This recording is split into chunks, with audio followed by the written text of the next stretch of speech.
بسم اللہ الرحمن الرحیم الحمد للہ الذی لا یفر معه الجمود ولا یغدیہ العطاء والجود اذ کل معط منتقص سواہ وکل مانع مذموم ما خلا وهو المنان بفوائد النعم وعوائد مزید والقسم ما اختلف علیہ دہر فیختلف منہ الحال ولا کان فی مکان فیجوز علیہ الانتقال الصلاة والسلام علی سیدنا و مولانا ابی القاسم محمد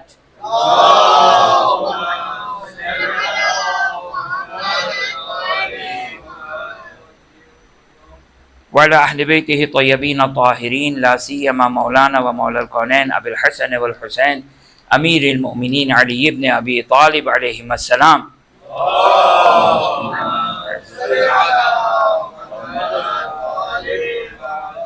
روحي وأرواح العالمين لتراب مقدمهم فداه واللعن الدائم على أعدائهم إلى قيام يوم الدين. رب اشرح لي صدري ويسر لي أمري واحلل عقدة من لساني يفقه قولي. بسم الله الرحمن الرحيم. اللهم كن لوليك الحجة ابن الحسن صلواتك عليه وعلى آبائه في هذه الساعة وفي كل ساعة وليا وحافظا وقائدا وناصرا ودليلا وعينا حتى تسكنه أرضك طوعا وتمتعه فيها طويلا.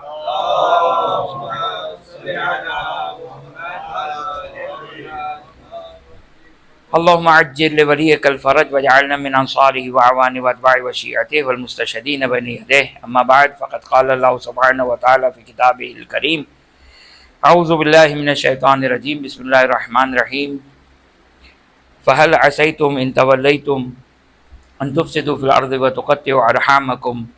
صدق اللہ العلی العظیم. ایک درود پڑھ دیں محمد و آل محمد پر.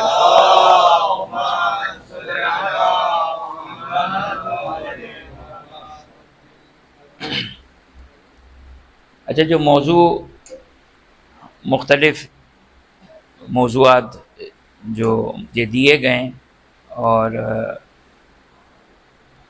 اب موضوع جو ہے وہ ہے تو بہت ہی زیادہ اہم اور دلچسپ بھی ہے اور انٹرسٹ بھی ہمارا اس موضوع کے اوپر. دو تین باتیں ہیں کہ جو آپ کی خدمت میں عرض کریں، لہٰذا چونکہ موضوع مجھے دیا گیا تھا تو آپ مجھے ملامت نہ کیجیے گا کہ مولانا نے ایسی کیوں باتیں کہیں. تو اگرچہ ہم نے آپ کی خدمت میں عرض کیا کہ یہ خود ہمارے لیے اس موضوع میں دلچسپی ہے معاشرے کے حالات کو مد نظر رکھتے ہوئے، اگرچہ یہ موضوع زیادہ اس کا ایک حصہ جو ہے وہ جوانوں اور لڑکے اور لڑکیوں سے زیادہ تعلق رکھتا ہے، اور خاص طور پر جو آج کی جنریشن ہے اور جو آج کل جو گھریلو مسائل ہیں کہ اختلافات، اور پھر اختلافات کی وجہ سے جو ہے وہ ظاہر بات آگے بڑھتی ہے، کوئی دو میں سے ایک صبر کر رہا ہوتا ہے وغیرہ وغیرہ وغیرہ. تو چند اس میں چیزیں ہیں کہ جس کو مد نظر رکھنا ضروری ہوتا ہے کہ ان چیزوں میں، ان حالات میں اب جو ہمارے معاشرے، ہمارے کمیونٹی، ہمارے جو بھی قابل وثوق اور قابل رسوخ افراد ہیں وہ اس مسئلے کو سنجیدہ لیں اور اس پر باقاعدہ کام ہونا چاہیے، کونسلنگ ہونی چاہیے، اور اس موضوع کے اوپر شادی سے پہلے، شادی کے بعد، بلکہ اصولاً شادی سے پہلے کونسلنگ ہونی چاہیے کہ اختلافات، علیکم السلام، اختلافات، یہ بات بالکل واضح اور کلیئر اور نیچرل ہے کہ اختلافات جو ہے وہ دو باشعور افراد کا کسی ایک جگہ جمع ہونا از اکول ٹو اختلافات. اختلافات علامت ہے باشعور ہونے کی. اگر آپ کسی دیوانے کے ساتھ رہ رہے ہوں تو اختلاف نہیں ہوگا، یا انسان، یہ اختلافات ہوتا ہے کیونکہ ہر انسان اپنی ذات میں ایک استقلال رکھتا ہے، مستقل ہوتا ہے. تو اختلافات ایک نیچرل سی چیز ہے، ایک فطری چیز ہے. اور عقل مندی، حکمت، یہ جو حکمت ہے یہ بڑی امپورٹنٹ چیز ہے. جو حکمت ہے یہ بہت اہم چیز ہے. حکمت کا تعلق جو ہے وہ نہ کتابوں سے، نہ مجالس سے یہ حکمت نہیں آتی ہے. حکمت آتی ہے چونکہ حکمت کا تعلق جو ہے وہ علم سے ضرور ہے، لیکن علم کو کہاں پر استعمال کرنا ہے اس کو کہتے ہیں حکمت. علم کو کہاں استعمال کرنا ہے اس کو حکمت کہتے ہیں. انسان کو ساری چیزیں معلوم ہوتی ہے، اور بہت ساری چیزیں معلوم ہوتی ہے، بہت ساری چیزیں فطری ہوتی ہے جو انسان کی فطرت میں خداوند متعال نے انسٹال کی ہوتی ہے، لیکن انسان اس کو کس طرح استعمال کرے یہ حکمت. اور قرآن کی آیت ہے کہ خداوند متعال اگر کسی کو خیر عطا کرنا چاہتا ہے تو اسے حکمت عطا کرتا ہے. تو اس کا مطلب یہ ہے کہ یہ ایسا نہیں کہ آپ بہت پڑھے لکھے ہو گئے، آپ نے بہت پڑھ لیا تو اب آپ کے پاس حکمت آ گئی. نہیں، حکمت ایسے نہیں آتی ہے. اگر آپ دیکھیں کہ یعنی یہ حکمت جو ہے وہ ہمارے موضوع سے 100% جو وہ تعلق رکھتی ہے. جو میں آپ کی خدمت میں بیان کروں گا اگر ٹائم مل گیا، کچھ احادیث وغیرہ، تو یہ فقط و فقط آپ کے لیے ذکر ہے، آپ کے لیے جو وہ تکرار ہے، آپ کے لیے یاد دہانی ہے. ورنہ میں نے آپ کی خدمت میں عرض کیا کہ انسان کے پاس علم ہے، لیکن جو ایک اہم چیز ہے وہ ہے حکمت. حکمت اتنی اہم ہے کہ آپ یہ دیکھیں کہ جہاں پر بعثت رسول، انبیاء کی بعثت کا تذکرہ ہو رہا ہے، انبیاء کے مقصد کا تذکرہ ہو رہا ہے، وہاں پر یعلمہم الکتاب والحکمہ، یزکیہم ویعلمہم الکتاب والحکمہ، یہ 3 چیزوں کا تذکرہ ہو رہا ہے رسول کے کاموں میں.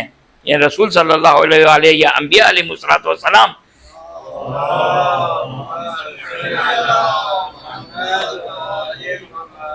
کے کاموں میں یہ 3 چیزیں، 3 بنیادی کام ہیں انبیاء کے جو قرآن بیان کر رہا ہے. تزکیہ نفس، یہ ہر چیز کی جڑ ہے. تزکیہ نفس یعنی انسان، تزکیہ نفس کس کو کہتے ہیں؟ تزکیہ نفس فقہ اور اخلاقیات کو انسان جو پڑھا ہوا ہے اس کو امپلیمنٹ کرنا، اس کو اپنے نفس میں، اپنے نفس کو اسے مزین کرنا، اس کو پاک کرنا، اس کو کہتے ہیں تزکیہ نفس. تزکیہ نفس آپ نے پڑھا کہ مثال کو غیبت حرام ہے، اب اپنے نفس کو، اپنی روح کو تربیت کرنا ہے اس بات سے کہ مجھے غیبت نہیں کرنی ہے، جھوٹ نہیں بولنا ہے، مجھے تہمت نہیں لگانی ہے، مجھے غلط بیانی نہیں کرنی ہے، مجھے عدل و انصاف کرنا ہے. واہ واہ واہ واہ واہ واہ، یہ ساری چیزیں ہر انسان کو پتہ ہے. لیکن جو تزکیہ نفس ہے یہ کام چاہتا ہے، فرصت چاہتا ہے کہ انسان اپنے نفس کا تزکیہ کرے، جس کے لیے ضروری کہ انسان محاسبہ نفس کرے، انسان اپنے نفس کا محاسبہ کرے، انسان اپنی غلطیوں کا، اپنے اشتباہات کا، انسان اپنی خطاؤں کا تزکیہ نفس کرے، جس کو محاسبہ نفس کہتے ہیں. یہ اس سے انسان تزکیہ نفس ہوتا ہے. حتیٰ آپ مجلس سنتے ہیں، درس اخلاق سنتے ہیں، قرآن کی تلاوت کرتے ہیں، کتابیں پڑھتے ہیں، یہ کافی نہیں ہے، بلکہ اس کے لیے ضروری کہ انسان پریکٹس کرے، انسان جو وہ اپنے آپ کو، اپنے آپ کی تربیت کرے. یہ تربیت، یہ تزکیہ نفس. تو نبی کے 3 کام بیان کیے گئے، یزکیہم ویعلمہم الکتاب والحکمہ. یہ 3 کام انبیاء کے قرآن نے بیان کیے ہیں. آپ دیکھیں یہاں پر یزکیہم، تزکیہ نفس کرواتا ہے وہ لوگوں کا اپنے کردار کے ذریعے سے، اپنے اقوال کے ذریعے سے، اپنے درس کے ذریعے سے، اپنی تعلیمات الہی کے ذریعے سے. دوسرا یعلمہم الکتاب یعلمہم الکتاب، کتاب کی تعلیم دیتا ہے.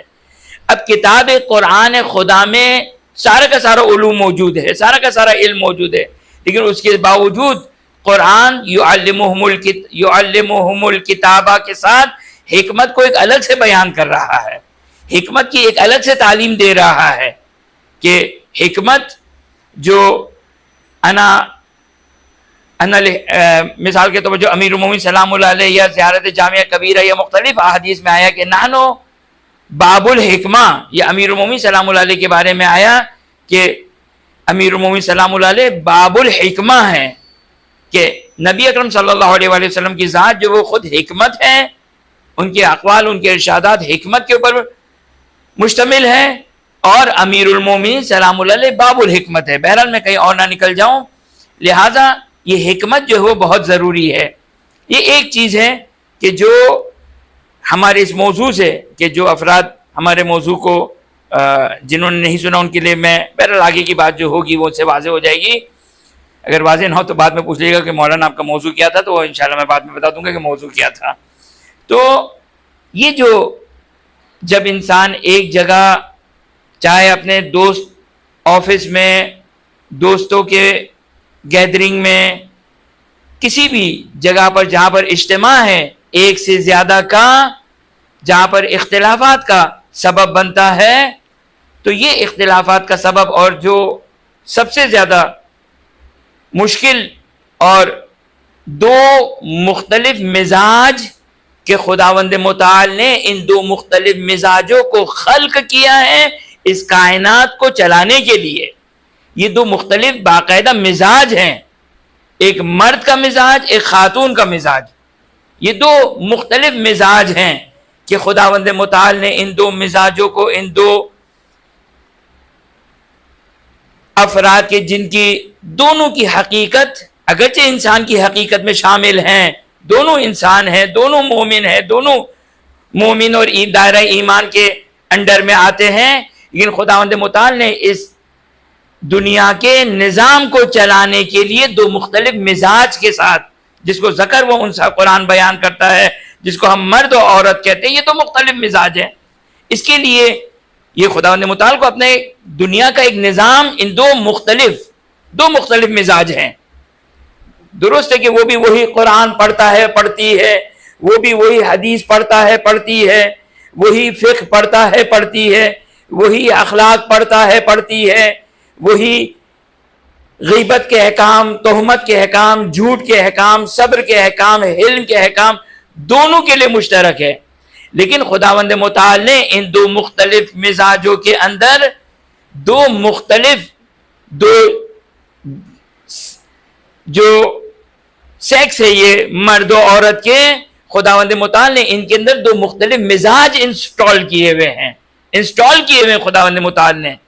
اور یہاں پر خطا ہوتی ہے، مرد سے بھی خطا ہوتی ہے اور عورت سے بھی خطا ہوتی ہے، کیونکہ مرد اپنے حساب سے سوچتا ہے اور عورت اپنے حساب سے سوچتی ہے۔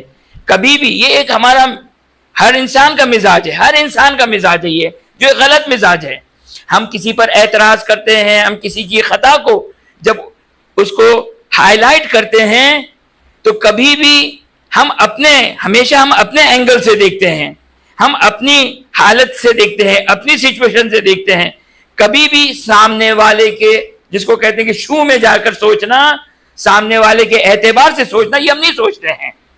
مثال کے طور پر ایک شخص، مثال دے رہا ہوں، ایک شخص نے مثلا چوری کی، ایک مومن نے چوری کی۔ اچھا سارے یہ یاد رکھیے گا،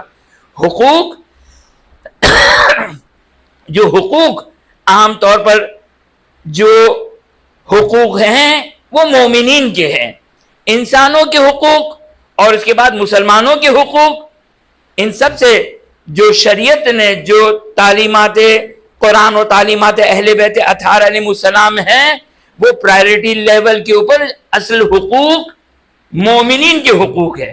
اگر انسانوں کے حقوق اگر قرآن یا حدیث بیان کرتے ہیں، یا مسلمانوں کے حقوق کو اگر اہل بیت اطہار علیہ السلام کی تعلیمات بیان کرتی ہے، تو یہ سوشل ایکٹیویٹی کے اعتبار سے ہے، یہ مومنین کی وجہ سے ہے۔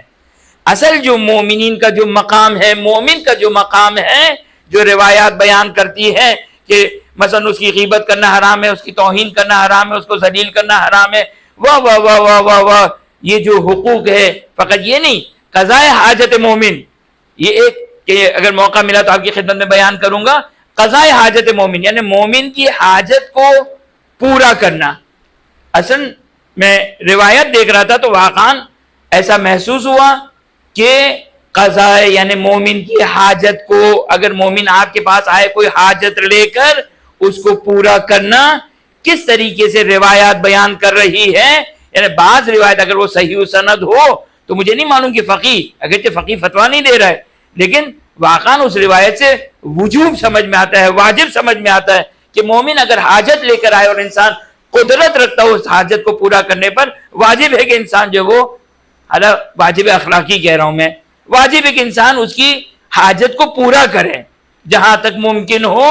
ایک مومن جو مقام بیان کیا گیا ہے عبادتوں سے افضل قرار دیا ہے، حتیٰ بعض اوقات واجب عبادت مثلا طواف واجب، مثلا حج کا طواف ہے، عمرے کا طواف ہے، اس میں مسئلہ شرعی فقہا یہ بیان کرتے ہیں کہ اگر واجب طواف کے درمیان میں اگر مومن اگر حاجت لے کر آئے، اگر اس کا طواف کے موالات باطل نہ ہو رہے ہوں تو انسان کے لیے مستحب ہے کہ اپنے طواف کو وہیں پوز کرے، جائے اس کی حاجت کو پورا کریں اور اس کے بعد جو ہے وہ اپنے طواف کو وہیں سے شروع کریں۔ یہ مومن کا مقام ہے، یہ مومن کا مقام ہے۔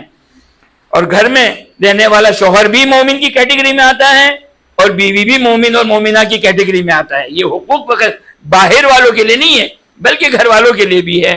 لیکن میں آپ کی خدمت میں جو ایک بات عرض کر رہا تھا کہ توجہ کیجیے گا، یہ بنیاد اگر میں کوئی حدیث آپ کی خدمت میں نہ پڑھ سکوں گی، بہت ساری حدیثیں لے کر آیا تھا آپ کی خدمت میں پڑھنے کے لیے، لیکن آپ لوگ جانتے کہ یہ اس میں ہمیشہ جو وہ میں وعدہ تو نہیں کیا تھا میں نے، لیکن یہ وعدہ عرفی کو جو وہ پورا نہیں کر پاتا ہوں۔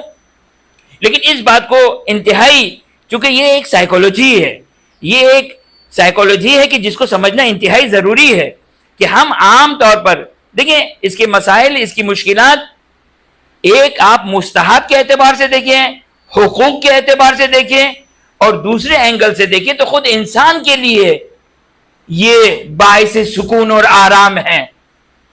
یہ خود انسان کے لیے باعث سکون اور آرام ہے کہ اگر انسان کے لیے یہ چیزیں حل ہو جائیں تو انسان سکون میں آ جائے گا۔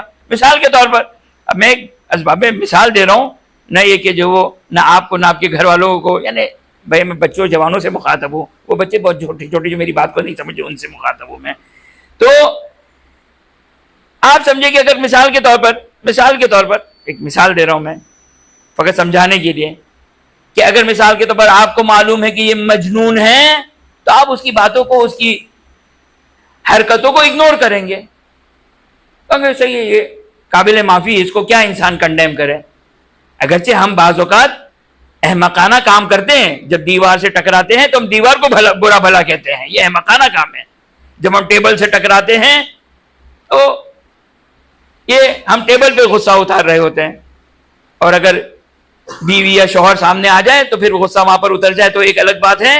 لیکن اگر انسان اس بات کو احساس کرے، ایک بات جو میں آپ کی خدمت میں عرض کر رہا تھا کہ ہم دوسرے کے شو میں جا کے نہیں سوچتے ہیں۔ مثال کے طور پر ایک مومن نے چوری کی، صحیح ہے، یقینی طور پر ایک حرام ہے، گناہ کبیرہ ہے اور گناہ ہے، کوئی شک نہیں ہے یہ۔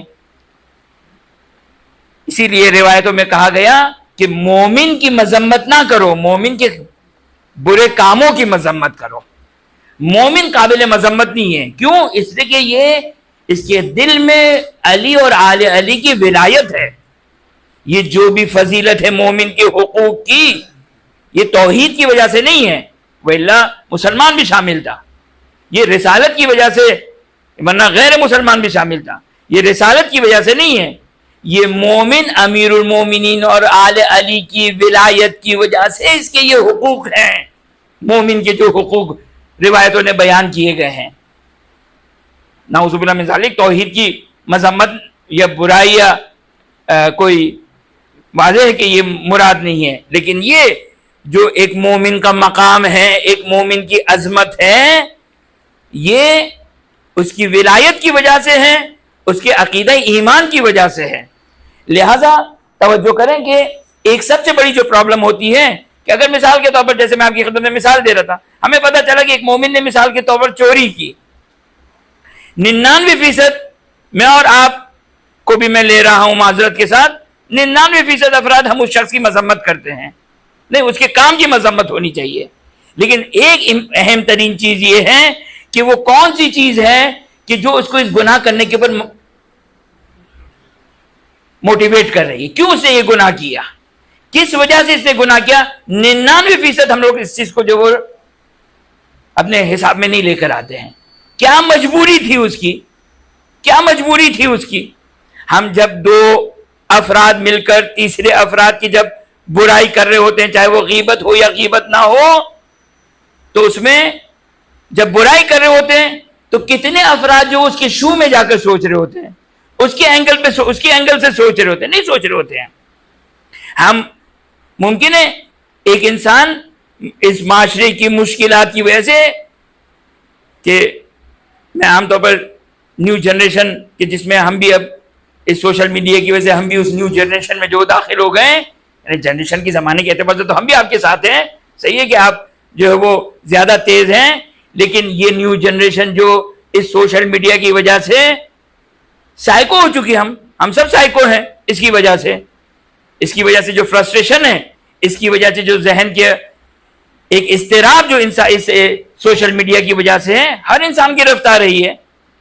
ہم روڈ پر جاتے ہیں، یہی جب بیرون ملک جاتے ہیں تو ان کا فرسٹریشن اس انداز سے نظر نہیں آتا ہے جو یہاں پر مثال کے طور پر آپ کے شہر، ہمارے شہر میں نظر آتا ہے۔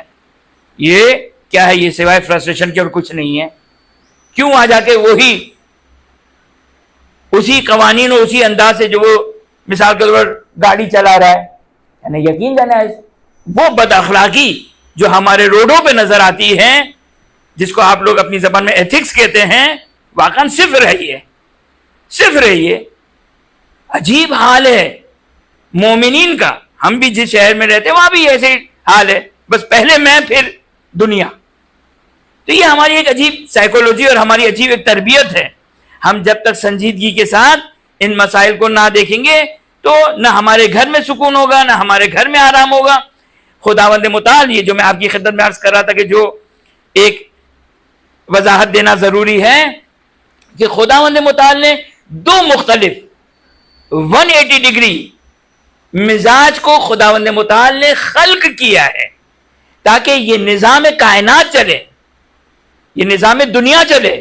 یہ نظام دنیا نہیں چل سکتی تھی اگر سارے کے سارے مرد مزاج کے لوگ ہوتے یا سارے کے سارے عورت مزاج کے لوگ ہوتے، چاہے دو سیکس ہوتے، یہ نہیں چل سکتا تھا۔ خداوند متعال نے، ہم لوگ عام طور پر، اب میں نہیں کہتا ہوں کہ عورتوں کے پاس حکمت نہیں ہوتی، لاجک نہیں ہوتی، منطق نہیں ہوتی ہے، عام طور پر یہ بات جو کہی جاتی ہے کہ عورت کے پاس عقل نہیں ہوتی، مجھے معلوم ہے ریکارڈنگ ہو رہی ہے، عورتوں کے پاس بھی جانے والی ہے، لہٰذا میں سنبھل کی بات کروں، نہیں، جو بات کروں گا انصاف سے بات کروں گا۔ ایک درود پڑھ دیں محمد و آل محمد پر۔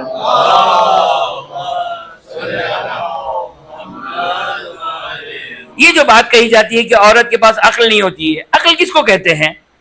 ادراک کو کہتے ہیں۔ خوب آج اگر کالج یونیورسٹی کا اگر رزلٹ دیکھا جائے تو شاید گرلز کا رزلٹ جو وہ زیادہ ہے، تو ادراک تو ان کا زیادہ ہے۔ اگر چونکہ امتحان میں پاس ادراک سے ہی آئے گا نا، ادراک ہے کسی چیز کو درک کرنا۔ اس نے فزکس کو درک کیا، کیمسٹری پڑھی، اس نے بایولوجی پڑھی، میتھمیٹکس پڑھی، ہزاروں چیزیں پڑھی مثال کے طور پر، جو بھی ہے اس میں جو رزلٹ آپ کے سامنے ہیں، تو ادراک کے لحاظ سے تو کوئی کمی نہیں ہے۔ پھر آپ کو کیوں محسوس ہوتا ہے کہ خداوند متعال نے ان کو عقل کم دی ہے؟ مثلا نہیں، عقل کم نہیں ہے، وہ مزاج جو خداوند متعال نے ان کے اندر بائی ڈیفالٹ انسٹال کیا ہوا ہے، وہ اصل میں در حقیقت اس کو سمجھنا ضروری ہے۔ مرد کا اپنا ایک مزاج ہے، خاتون کا اپنا ایک مزاج ہے۔ سوشل میڈیا پہ کچھ مزاحیہ کلپس بنتی ہیں، کچھ سنجیدہ کلپس بنتی ہیں جو اس نقطے کی طرف اشارہ کر رہی ہے، یہ اسی نقطے کی طرف کہ در حقیقت کیا ہے، خداوند متعال نے مرد کو ایک لاجیکل اس کے اوپر خلق کیا ہے کہ وہ لاجک اور منطق سے ہر چیز کو، جس کو آپ کہیں میتھمیٹیکلی، وہ ہر چیز کو دیکھتا ہے۔ مرد ہر چیز کو میتھمیٹیکلی دیکھتا ہے۔ خاتون کی میتھمیٹکس میں آپ سے زیادہ نمبر ہوں گے، لیکن پریکٹیکل لائف میں وہ میتھمیٹیکلی نہیں دیکھتی ہے. خداوند متعال نے اس کے اندر جو مزاج انسٹال کیا ہے وہ ہے الفت کا، جذبات کا، محبت کا، ایک آپ کہیں کہ جو وہ سافٹ ویئر انسٹال کیا ہوا ہے.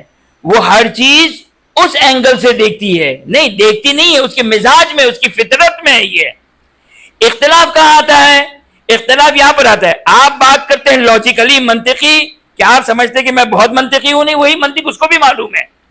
لیکن جو خداوند متعال نے اس دنیا کے نظام کو چلانے کے لیے جو خاتون میں سافٹ ویئر انسٹال کیا ہے، وہ اولاد سے محبت، اولاد سے، اولاد کے لیے رحمت اور الفت کا جو ڈگری ہے، وہ مرد اصل ماورا ہے ان چیزوں سے، اس کو فکر نہیں اس بات کی. لیکن خداوند متعال نے یہ جو اولاد کی محبت اور یہ الفت اور یہ مہربانی، یہ سافٹ کارنر، شاید اسی وجہ سے شریعت میں قاضی، جج خواتین کے لیے اجماع ہے فقہا کا. ایک بعض فقہا نے جو وہ اختلاف کیا ہے، جج عورت نہیں بن سکتی ہے. کیوں؟ وہ معلوم ہے یہ عورت کے سامنے اگر کوئی مجرم آ کر رونا شروع کرے گا، وہ اس کا دل نرم پڑ جائے گا، وہ اس کے حق میں جو وہ فیصلہ دے گی. تو یہ فطرت خداوند متعال نے اس کے اندر رکھی ہے. کیوں؟ یہ جو میں اور آپ یہاں دکھ رہے ہیں اسی ماں کی الفت اور مہربانی اور محبت کی وجہ سے ہے. خداوند متعال اگر آپ کے والدین زندہ ہے تو ان کو طول عمر عطا کرے، اگر اس دنیا سے چلے گئے تو خدا اپنی رحمتوں کو نازل کرے، مغفرت فرمائے. الہی آمین کہتے ہیں. اور خدا ہمارے والدین کی بھی مغفرت کریں. اگر جو کو ہم یہاں پر آپ کے، یہ اس لیے میں نے کہا کہ ہمارے والدین کی مغفرت ہے، اگر میں آپ کے سامنے موجود ہوں تو خدا میرے والد کی اپنی رحمت اور مغفرت کرے. لیکن وہ ماں کی محبت اور الفت تھی کہ جس نے میری تربیت کی، وہ گھریلو تربیت جو بنیادی تربیت ہے. باپ کے پاس ٹائم نہیں ہے بچے کو پڑھانے کا، باپ کے پاس ٹائم نہیں ہے بچے کی نگہداری کا اور نگہداشت کا، نہیں ہے. دیکھ رہے ہم نوعان یہی ہماری زندگی میں. اب اگر فیمنزم اگر غالب آ گئی، یعنی یہ فیمنزم جو ہے بالکل فطرت کے اگینسٹ ہے، یہ فطرت کے اگینسٹ میں جو خداوند متعال نے جو دنیا کے مزاج کے لیے جو سافٹ ویئر انسٹال کیے ہوئے تھے، یہ اس کے برخلاف جا رہی ہے یہ ساری تعلیمات جو ہمارے معاشرے کی تعلیمات ہیں. لہٰذا یہ ایک سب سے بڑا جو وہ پرابلم ہمارے گھروں میں جو آتا ہے وہ یہ کہ ہم اپنے اینگل سے بحث کر رہے ہوتے ہیں، اور خاتون ظاہر ہے وہ اپنے اینگل سے کر رہی ہے، کیونکہ آپ میرے مخاطب ہیں، وہ تو مخاطب غائب ہے، صحیح نا، تو وہ اپنے اوپر خود ہی خود ان باتوں کو لے لیں. ہم اپنے اینگل سے بحث کر رہے ہوتے ہیں، ہم سمجھیں بڑی لاجیکل بات کر رہے اور کر رہے ہوتے ہیں. مرد لاجیکل بات کرتا ہے کیونکہ الفت، محبت، جذبات کا عنصر ان کے اندر کم ہے. نہیں کہہ رہا ہوں کہ نہیں ہے، ممکن ہے مجلس کے بعد کا آپ کہیں کہ میں اپنی بیوی سے زیادہ اپنی اولاد سے محبت کرنے والا ہوں، حالانکہ وہ ظاہری محبت ہوگی. لیکن جو خداوند متعال نے نوعاً جو عورتوں کے اندر یہ ایک رکھا ہے پہلو، یہ ایک بالکل جو وہ ایک فطری چیز ہے، ایک بالکل لاجیکل چیز ہے. تیسری چیز جو آپ کی خدمت میں عرض کروں، ایک درود پڑھ دیں محمد وآل محمد پر.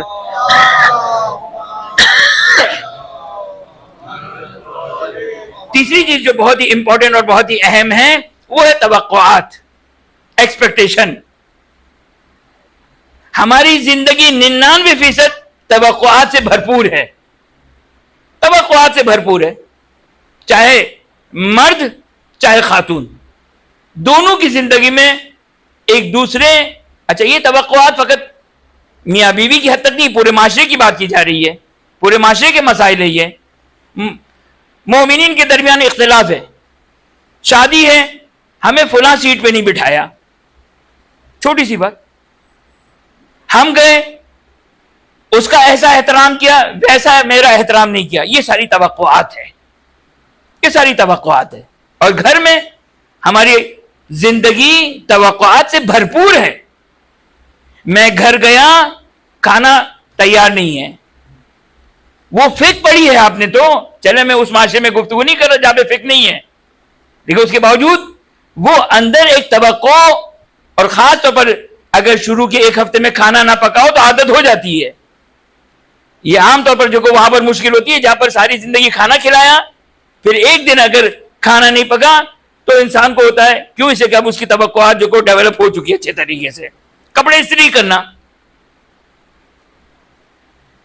اسی طرح خاتون کی نسبت، خاتون کا برتھ ڈے کے اوپر، ویڈنگ اینیورسری کے اوپر مثال کے طور پر توقع، خوب ہے توقع آتی ہے، خاص طور پر سوشل میڈیا ان ساری توقعات کو جو بوسٹ کر رہا ہے، یہ معراج پہ پہنچی ہوئی ہے. کس بات کی میں توقع کروں؟ میں اپنی بیوی سے کس بات کی توقع کروں کہ وہ گھر کو صاف رکھے؟ میں اپنی بیوی سے کس بات کی توقع رکھوں کہ وہ میرے کپڑوں کو استری کرے؟ میں اپنی بیوی سے، دیکھیں ایک بات آپ کی خدمت میں عرض کروں کہ کہیں کہ مولانا اس کے بغیر گھر نہیں چل سکتا، آپ کی بات بالکل درست ہے، لیکن ہم اپنے سمجھنے کے انداز کو درست کریں، سمجھنے کے انداز کو درست کریں. یقینی طور پر گھر نہیں چل سکتا ہے، نہ بچے کو جو پرورش ہو سکتی ہے. اگر اسی 2+2 4 میتھمیٹک اور اسی کیلکولیشن کے حساب سے چلیں گے تو گھر نہیں چل سکتا ہے، یہ دنیا نہیں چل سکتی. یہ سوشل انسان جو سوشل اینیمل ہے، اسی لیے سوشل اینیمل ہے کہ یہ معاشرے کے ایک دوسرے کے سپورٹ سے جو یہ معاشرہ چلتا ہے، سپورٹ کے بغیر یہ معاشرہ نہیں چل سکتا ہے. تو اب یہ دو الگ الگ چیزوں کو مکس کیا جاتا ہے. جب بھی یہ بات کہی جاتی تو یہ بات اعتراض کے طور پر کی جاتی ہے کہ مولانا اس کے بغیر تو گھر نہیں چل سکتا. بالکل درست ہے کہ نہیں چل سکتا ہے. توجہ کریں، میں یہ کہہ رہا ہوں کہ توقع کہاں سے ہے؟ توقع کا تعلق کہاں پر ہے؟ کہاں پر ہوتی ہے یہ توقع کا گھر؟ کیا ہے توقع کا گھر؟ ہے میرا ذہن اور میرا عقل اور میرا دل، اور کہیں نہیں ہے. توقع کہاں ہوتی ہے؟ توقع جو میری سوچ ہے، جو میرا ذہن ہے، جو میری عقل ہے، یہاں ہوتی ہے توقع. ہم اگر اپنی زندگی میں 99% جو میں سمجھتا ہوں کہ معاشرے کی اختلافات کی وجہ توقع ہے، ایکسپیکٹیشن جس کو آپ کہتے ہیں، میں اپنی زندگی سے ایکسپیکٹیشن نکال دوں. میں یہ نہیں کہہ رہا ہوں کہ مومن یا گھر میں میاں بیوی ایک دوسرے کے واجب حقوق اور مستحب حقوق کو ادا نہ کریں، یہ نہیں کہہ رہا ہوں. میں نے یہ کہا کہ میاں بیوی کے حقوق کو مستحب حقوق کی کیوں نہ ہو، کم از کم اس کو خوش کرنا ہی کیوں نہ ہو جو مستحب حقوق میں ہے، یا بیوی کے لیے، مرد کے لیے واجب حقوق یا مستحب حقوق، کہ کھانا پکانا اس کے مستحب حقوق میں سے ہے، بچوں کی تربیت اس کے مستحب حقوق میں سے ہے. چاہے روایات جا کر دیکھیں. میں یہ نہیں کہہ رہا ہوں کہ شوہر اپنے حقوق کو ادا نہ کریں، بیوی اپنے حقوق کو ادا نہ کریں. یہ ہماری غلط اینک ہے کہ جو ہم پہن کر جو وہ دیکھ رہے ہیں. نہیں، ایکسپیکٹیشن کو ختم کر دیں، توقعات کو ختم کر دیں. میری توقع، ہماری توقع دو جگہ سے ایجاد ہوتی ہے. ایک ماں کہہ رہا ہوں، وہ بچے کی ماں تھی. ایک درود پڑھ دے محمد والے محمد پر. ایک بیوی نے اتنا پالا بچے کے ساتھ شوہر کو بھی، تو ایکسپیکٹیشن کریٹ ہوتی ہے، یہاں سے ایکسپیکٹیشن ہوتی ہے. اسی لیے میں نے ایک بات کہی تھی کہ اگر شروع کے ایک ہفتے کھانا نہ ہو تو پھر انسان پتہ ہے کہ بھائی کھانا پکنے والا نہیں ہے، خود کا خود بندوبست کرنا ہے. ایکسپیکٹیشن دوسری جو وجہ ہوتی ہے وہ کیا ہوتی ہے؟ ہم اپنے آپ کو بہت دین پر عمل کر رہے ہیں، ہم اس کا خیال رکھتے ہیں، ہم اس کو مناسبتوں کے اوپر، ولادتوں کے اوپر، کسی بھی جو اینیورسری کے اوپر ہم اس کے لیے تحفہ لے کر آتے ہیں، اس کو گھمانے لے کر جاتے ہیں، اس کے لیے یہ کرتے ہیں، اس کو وہ کرتے ہیں. اس کا نتیجہ کیا ہوتا ہے؟ ایکسپیکٹیشن کریٹ ہوتی ہے. یہ ہم نے کیا نا، اب توقع کیا ہے؟ وہ بھی تو کرے. اپنی زندگی سے زیرو ایکسپیکٹیشن کرتے ہیں. آپ نے یہ جو کیا کس کے لیے کیا؟ اگر بیوی کے لیے کیا تو ایکسپیکٹیشن رکھیں، اگر ثواب کے لیے کیا تو آپ کو مل گیا، اگر آپ نے مستحب عمل کیا آپ کو مل گیا، آپ کو مل گیا. میں اپنی زندگی میں اگر اپنے حقوق کو ادا کر رہا ہوں قربتاً اللہ، اب میں توقع رکھ رہا ہوں تو معلوم نہیں ہے قربت اللہ ہے یا نہیں ہے. قربت اللہ کا مطلب یہ ہے کہ میرا اس عمل کو انجام دینے کا داعی حکم خدا ہے، رضا الہی ہے. اگر جو میں توقع کے لیے کر رہا ہوں، ایکسپیکٹیشن کے لیے کر رہا ہوں، تو سوری، یہ پھر جو کہ وہ آپ کو ثواب تو نہیں ملے گا، کھانا بھی نہیں ملے گا. ایک درود پڑھ دے محمد والے محمد.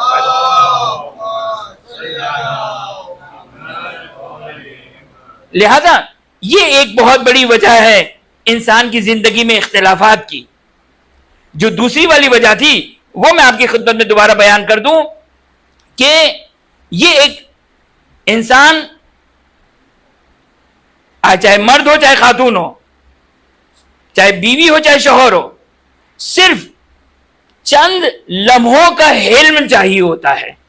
میں نے صبر نہیں کہا، صبر اور حلم کے درمیان فرق ہے. صبر ایک عام عمومی معنی ہے. حلم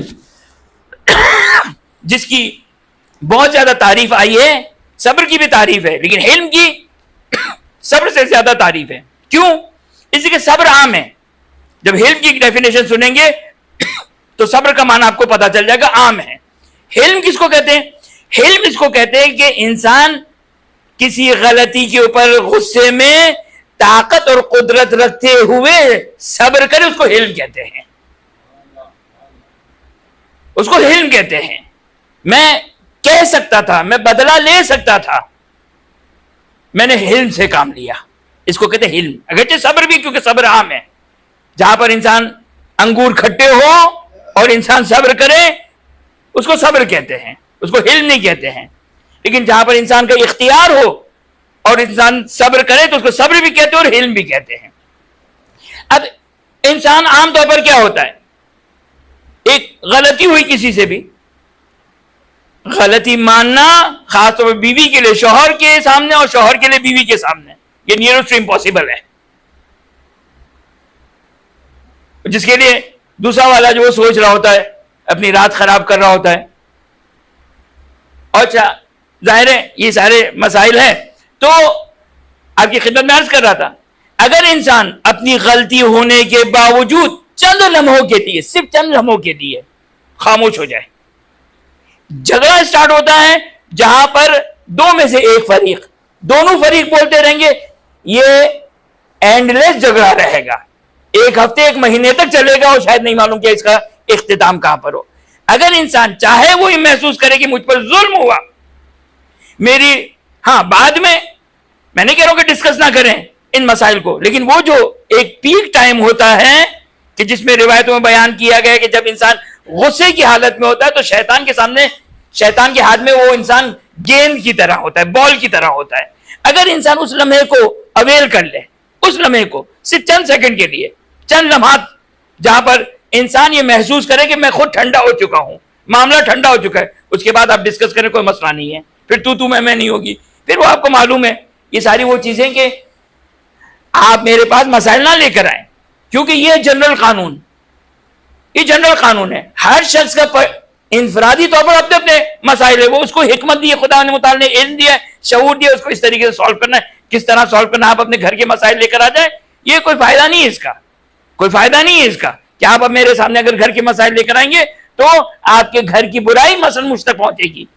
اس کے علاوہ میرے پاس کوئی سولوشن نہیں ہے. میں یہ جو آپ کی خدمت میں عرض کیا اسی کے مطابق عمل کروں گا. ایک درود پڑھ دیں محمد والے محمد پر.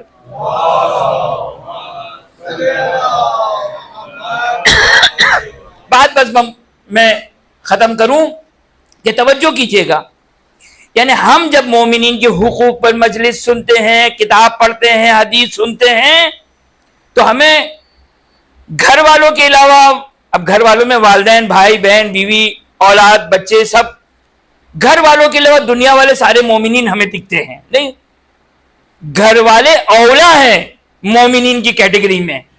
یہ صلہ رحمی میں بھی داخل ہیں اور اضافی حقوق ہے. اگر والدین ہیں تو والدین کے اضافی حقوق ہے، بیوی اور شوہر ہے تو ان کے اضافی حقوق ہے، اگر اولاد ہے تو ان کے اضافی حقوق ہے. یعنی اگر ایک بیٹا ہے، والدین ہیں تو ان کے اوپر مختلف عناوین ہیں. وہ مومن بھی ہے، وہ والدین بھی ہے، وہ آپ کو مجھے پالنے والے بھی ہیں. اگر بھائی بہن ہیں تو وہ مومنین اور بھائی بہن کی کیٹیگری میں ہیں. اگر بیوی شوہر ایک دوسرے کے کمپیریٹیولی، خب یہ بھی مومنین کی فہرست میں آتے ہیں. اب یہاں پر حدیث ملاحظہ فرمائیں. حدیث کم از کم آغا سیستانی کے مبنا کے لحاظ سے، آغا سیستانی کے نظریے کے لحاظ سے معتبر حدیث، اور اصل ہمیں اعتبار حدیث میں جانے کی ضرورت نہیں. اتنی کثرت کے ساتھ روایات ہے، کثرت کے ساتھ روایات ہے اس قسم کے مضمون اور اس سے ملتی جلتی. روایت اصول کافی شیخ یعقوب قلینی علی بن ابراہیم عن ابی عن ابن ابی عمیر عن الحکم ابن ایمن عن ابان ابن تغلب. حدیث آگے سیستانی کے اعتبار سے یہ معتبر جس کے مطابق وہ فتوا دیں حدیث ہے. قال، خوب توجہ کیجئے گا حدیث کتنی اہم ہے. قال سمعت، یہ ایک نقطے کی طرف اگر موقع ملا تو آپ کی خدمت میں اشارہ کروں گا. قال سمعت ابا عبداللہ علیہ السلام یقول من طاف بالبیت اسبوعا كتب اللہ عز وجل 6000 حسنہ ومحا عنہ 6000 سیئہ. امام صادق علیہ السلام فرماتے کہ اگر کوئی شخص خانہ خدا کا طواف کرتا ہے، طواف 7 چکر، نہیں کہا کہ عمرے میں حج میں نہیں، مستحب طواف کیا آپ نے، طواف کہتے ہی 7 چکر کو ہے. اگر کوئی شخص خانہ خدا کے 7 چکر لگائے یعنی طواف کریں، امام فرماتے ابان بن تغلب فرماتے کہ سمعت، میں نے سنا چھٹے امام سے، یقول من طاف بالبیت، جس نے بیت خانہ خدا کا طواف کیا اسبوعا 7 چکر لگائے، کتب اللہ عز وجل، خداوند متعال نے اس کے لیے لکھا، صحیح معتبر حدیث لکھا، کیا لکھا اس کے نامہ اعمال میں 6000 نیکیوں کو لکھا. ایک طواف 6000 برائیوں کو اس کے نامہ اعمال سے محو کیا، مٹایا، ڈیلیٹ کیا، برائیوں کو، خطاؤں کو، ایک چکر. یہ طواف جس کی حقیقت یہ ہے کہ در حقیقت خانہ کعبہ کے اوپر بیت المعمور فرشتوں نے اس اعتراض اور اس سوال کے جہاں پر خلیفہ کی بات آئی تھی تو توبہ کے لیے خداوند متعال نے ان کے لیے بیت المعمور بنایا تھا، اور بیت المعمور کے 7000 یا 70000 سال جب انہوں نے طواف کیا تو خداوند متعال نے فرشتوں کو کی خطا کو معاف کیا. خداوند متعال نے زمین پر حضرت آدم اور بنی آدم کے لیے خانہ کعبہ کو بنایا اور وہی حکم قرار دیا کہ جو بھی اس کے 7000 نہیں چھال چاہیے آپ کو گناہ کی مغفرت کے لیے، اس بیت خدا، اس خانہ خدا کے 7 چکر لگائے گا، خداوند متعال اس کی گناہوں کو معاف کر دے گا. یہ حدیث معتبر، اس میں ابھی یہ نقطہ بیان ہو رہا ہے کہ اگر کوئی شخص 7 چکر، خدا اس کے 6000 گناہوں کو اس کے نامہ اعمال میں نیکیوں کو لکھتا ہے، 6000 گناہوں کو اس کو نامہ اعمال سے مٹاتا ہے، ڈیلیٹ کرتا ہے، اور 6000 درجات اس کے بلند ہوتے ہیں. ایک طواف 6000 درجات بلند ہوتے ہیں، اور 6000 اس کی حاجتیں پوری ہوتی ہے. کتنی ہماری ان انٹینشنلی حاجتیں ہیں اور دعائیں ہیں جو ہمیں پتہ نہیں ہیں، غیر شعوری طور پر ان انٹینشنلی جو ہماری حاجتیں ہیں، وہ 6000 حاجتیں ہماری پوری ہو رہی ہے. یہاں تک سن لیا آپ نے؟ تو درود پڑھتے محمد و آل محمد پر.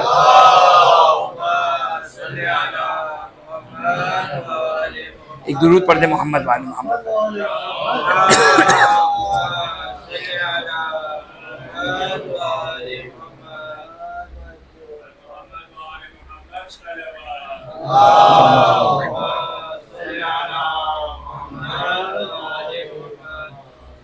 توجہ فرمایا آپ نے. ایک 7 چکر طواف، حدیث صحیح سند ہے. صحیح سند کا مطلب مجتہد اس کے مطابق فتوا دے گا، مجتہد فتوا دے گا. اور میں نے کہا کہ کثرت کے ساتھ روایات ہے. ایک طواف کا یہ ثواب، 6000 نیکیاں، 6000 گناہ معاف، 6000 درجات بلند، 6000 اس کی حاجتیں خداوند متعال پوری کرے گا. امام معصوم فرماتے ہیں ثم قال قضاء حاجت المومن افضل من الطواف. مومن کی حاجت، یہ ابھی اس بندے خدا نے ایک مومن کی حاجت کو انہوں نے مومن، اگر میں مومن کی کیٹیگری میں کم از کم اصطلاحی مومن تو ہوں اور یہ کافی ہے. ہاں، یہ نہ کہا کہ بابا ہماری بیوی مومنہ نہیں ہے، ہمارا شوہر ہی مومن نہیں ہے، یہ گناہ کرتا ہے، یہ جھوٹ بولتا ہے. نہیں، مومن کی تعریف میں یہ نہیں ہے. مومن یعنی یہ جو عقیدہ والا مومن ہے. یہ اس بندے خدا نے اس روایت پہ عمل کیا. یہ بھی بندہ خدا 6000 خطاؤں کو معاف ہوا. اللہم صلی علی محمد. 6000 خطائیں معاف ہو گئی، 6000 جو کو درجات بلند ہوئے، 6000 حاجتیں پوری ہو رہی ہے.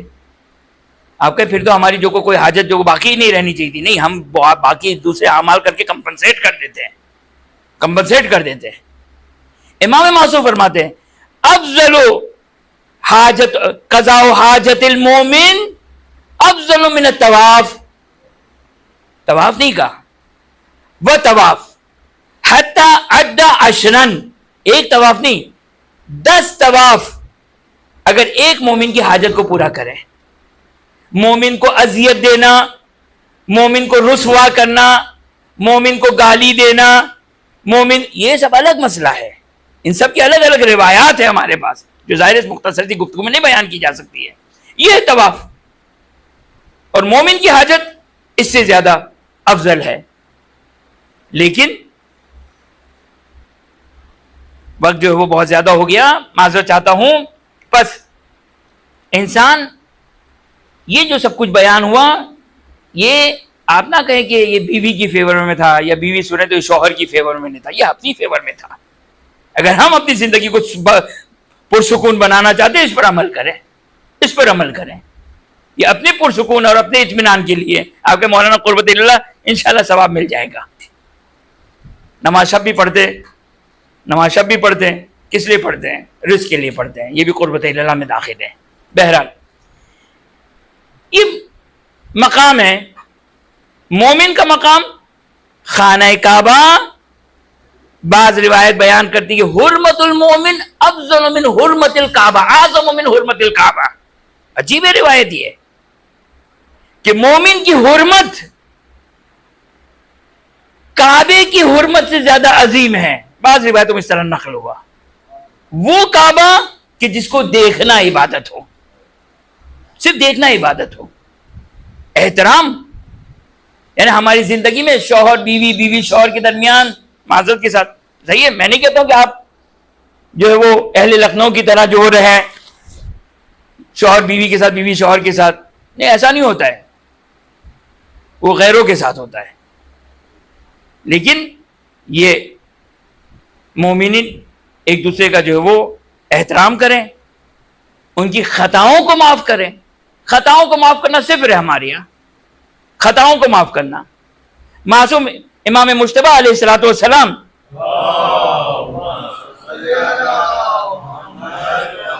سے حدیث ہے کہ اگر کوئی شخص میرے دائیں کان میں آ کر ایک بات کہے اور بائیں کان میں آ کر اس کی عذر خواہی کرے تو میں قبول کروں گا. یعنی اتنی مختصر سے فاصلے میں، اتنے مختصر سے فاصلے میں ہم تو اس کی پوری ہسٹری نکالیں گے اس خطا کی. نہیں، تم نے یوں کیا، تم نے وہ کیا، تم نے اس وجہ سے کیا، تم نے بدلہ لیا، اور تم نے یہ کیا، اور تم نے وہ کیا. بہرحال یہ مومن کا مقام جو بیان کیا گیا، لیکن مومن کا یہ مقام بیان کیا گیا. لیکن جو امام المؤمنین ہیں،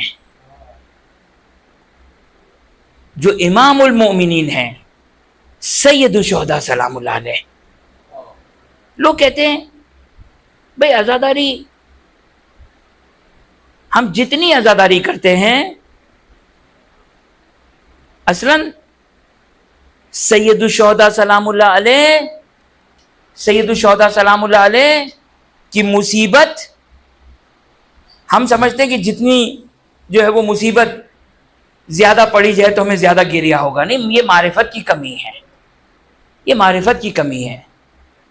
اگر شمر ملعون سید الشہداء سلام اللہ علیہ کا ایک بال اگر کاٹے تو آسمان زمین پر آ جائے تو کم ہے. ایک بال.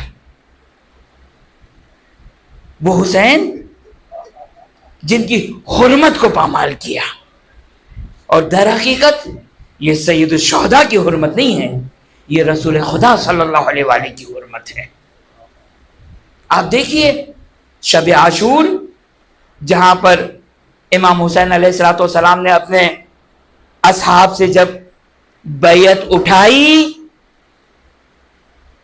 آپ اصحاب حسینی کے اقوال کو دیکھیں، خطبات کو دیکھیں، جملات کو دیکھیں. ان کے جملے کیا تھے؟ امام حسین علیہ السلام نے کہا کہ یہ لوگ میرے خون کے پیاسے ہیں. اب غربت حسین دیکھیے، مظلومیت حسین دیکھیے. جب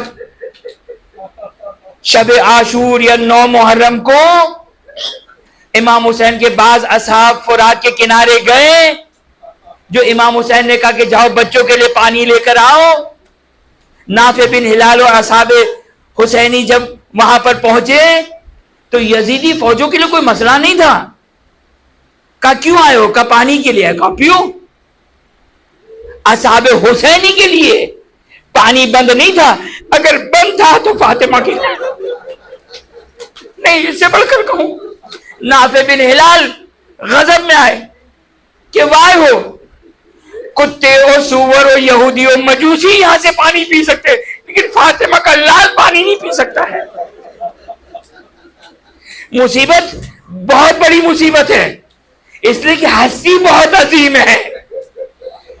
حسین ابن علی، فاطمہ کا لال، علی کا لخت جگر، رسول خدا کا نواسا. جب سہل بن سعد جب شام پہنچے، جب پہلی سفر آئی، مصیبت دیکھیں کتنی بڑی ہے. سہل بن سعد نہیں بلکہ وہ شامی، وہ مقام اور عظمت سید الشہداء کو جانتے تھے، عظمت سید الشہداء کو جانتے تھے. جو صحیح لوگ تھے، آج ہمارے لیے وہ عظمت نہیں ہے، اس لیے کہ ہم دیکھتے ہیں کہ کتنی بڑی مصیبت ہے اتنا زیادہ رونا ہے. نہیں، ہم دیکھیں کہ کس پر مصیبت آئی ہے، وہ مصیبت کس پر آئی ہے. جب سہل بن سعد شام میں پہنچے تو ایک مرتبہ سوال کیا کہ آج کیا شام والوں کی کوئی عید ہے؟ آج شام والوں کی کوئی عید ہے کہ شام کو سجایا گیا، عورتیں اور مرد، 500 عورتیں اور مرد جو موسیقی بجا رہے ہیں، جو ڈف بجا رہے ہیں، جو طبلے بجائے جا رہے ہیں، یہ عید کا سما. آج کیا شام والوں کی کوئی عید ہے؟ کہا کہ کیا تم اجنبی ہو شہر شام میں؟ کہا کہ کیا ہو گیا؟ ایک شامی یہ کہتا ہے، خود توجہ کریں، معرفت کا لیول دیکھیے کہ جو آج مومنین میں نظر نہیں آتا ہے. اس لیے کہ مولا حسین کی مصیبت کو اتنا نیچے لے کر آ گئے کہ کسی اور کی مصیبت کو حسین کی مصیبت کے ساتھ شریک قرار دیتے ہیں، اس کے برابر قرار دیتے ہیں. شام والا وہ اس انداز سے یہ معرفت رکھتا ہے، یہ کہہ رہے سہل بن سعد کو کہ اگر آسمان زمین پر آ جائے، اگر زمین اپنے اہل کو اگر اپنے ساتھ نابود ہو جائے تو تعجب ہے اس بات کے اوپر کہ کیوں نہیں ہوا، کہ آسمان زمین پر نہیں آیا، یہ زمین کیوں اپنے اہل کے ساتھ نابود نہ ہو گئی. سہل بن سعد نے کہا آخر ماجرا کیا ہے؟ تو کہا کہ یہ دیکھو کہ سر حسین کو لایا جا رہا ہے، جو یزید کی خدمت میں تحفے کے طور پر پیش کیا جا رہا ہے. سہل بن سعد جو صحابی رسول ہے برداشت نہ کر سکے. منہال یہ بیان کرتے ہیں کہ ایک مرتبہ راوی یہ بیان کرتا ہے، منہال یہ بیان کرتے ہیں کہ ایک بوڑھا شخص امام سجاد کی خدمت میں آیا اور ایک مرتبہ یہ کہنے لگا کہ خداوند متعال نے آپ کے ساتھ جو کیا بالکل صحیح کیا، اور یزید کی تعریف کرنے لگا، اہل بیت اور سید سجاد کی جو برائی کرنے لگا.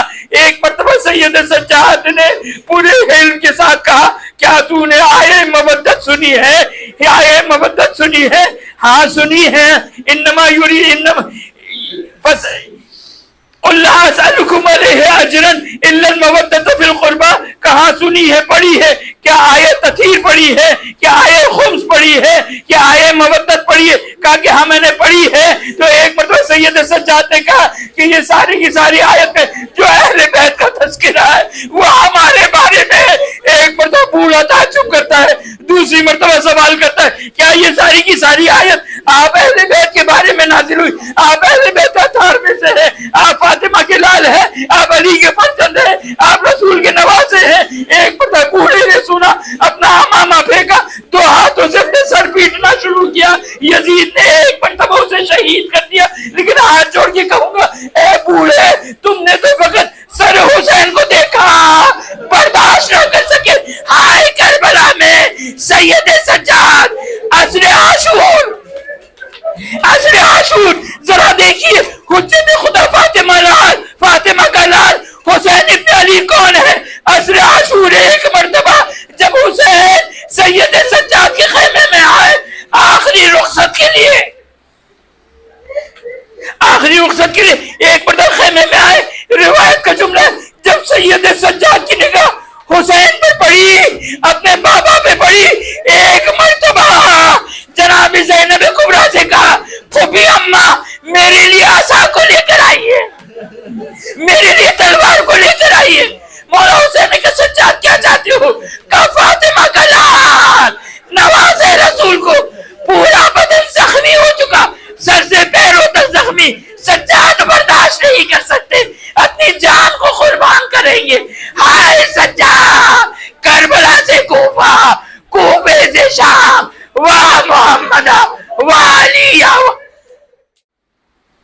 مرحوم شہید استاد سبتی جعفر، مرحوم ڈاکٹر غلام محمد رحمانی، مرحوم غلام علی پنجوانی، مرحوم رمضان علی حسن علی، مرحوم اکبر علی محمد علی، مرحوم قاسم علی رمضان علی، مرحوم